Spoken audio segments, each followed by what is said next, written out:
Do you know what? I really like the what's the eccentric view, I suppose, of.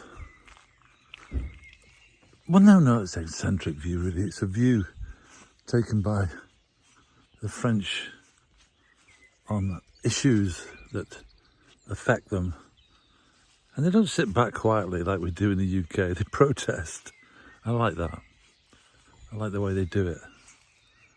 I like the way they stand up for their beliefs. And currently there's a dispute going on with the French farmers and the government over late payments EU, increasing cost of diesel fuels, and generally downturn of the government support to farmers, which is exactly what's going on in the UK. In the UK, farmers have done some protesting, and it'll get them absolutely nowhere because it never does. That's the way our government treats its people. But here in France, they've gone one stage slightly further. I think it's quite comical, although it's also quite quite confusing because they've inverted all the signs as you enter the villages and the towns. They've tipped them upside down. I'll put a picture on.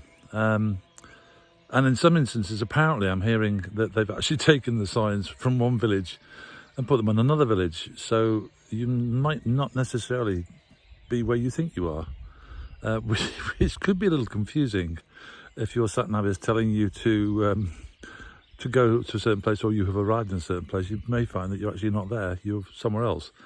So it's generally confusing outsiders, obviously, more than locals who, of course, know where they are.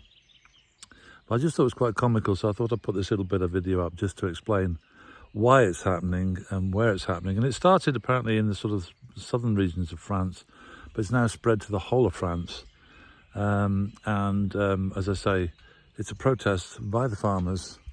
So yeah, enjoy. Just be careful if you come here.